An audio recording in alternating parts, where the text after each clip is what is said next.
മലങ്കര സഭയിൽ സമാന്തര ഭരണം പാടില്ലെന്ന് 2017 സുപ്രീം കോടതി അസന്നിഗ്ധമായി വിധി പ്രസ്താവിച്ചിട്ടുണ്ടെങ്കിലും പാത്രിയാർക്കീസ് വിഭാഗം ഇടതുപക്ഷ സർക്കാരിന്റെ അധാർമികമായ പിന്തുണയോടെ നിയമങ്ങൾ കാറ്റിൽ പറത്തി സമാന്തര ഭരണം നടത്തിക്കൊണ്ടിരിക്കുന്നു. അതിന്റെ ഭാഗമായി മലങ്കര മെത്രാൻ എന്നും ശ്രേഷ്ഠ കാതോലിക്ക എന്നുമൊക്കെയുള്ള സ്ഥാനനാമങ്ങൾ നേടിയെടുക്കുന്നതിന് ശ്രമങ്ങൾ നടത്തുന്നു. ഈ മാസം 25-ന് ലെബനോനിൽ വെച്ച് പാത്രിയാർക്കീസ് യാക്കോബായ വിഭാഗത്തിലെ മോർ ഗ്രിഗോറിയോസ് ജോസഫ് മെത്രാപ്പോലിത്തയ്ക്ക് ശ്രേഷ്ഠ കാതോലിക്ക പദവി നിയമവിരുദ്ധമായി നൽകുന്നു.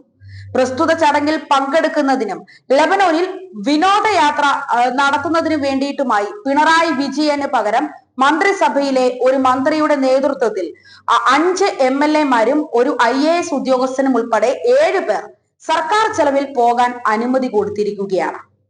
നാഴികയ്ക്ക് 40 വട്ടം ഖജനാവിൽ പണമില്ല എന്ന് പറയുന്ന സർക്കാരിന് ഇത്തരത്തിൽ നിയമലംഘനം നടത്തി ചെലവാക്കാൻ ധാരാളം പണമുണ്ട്.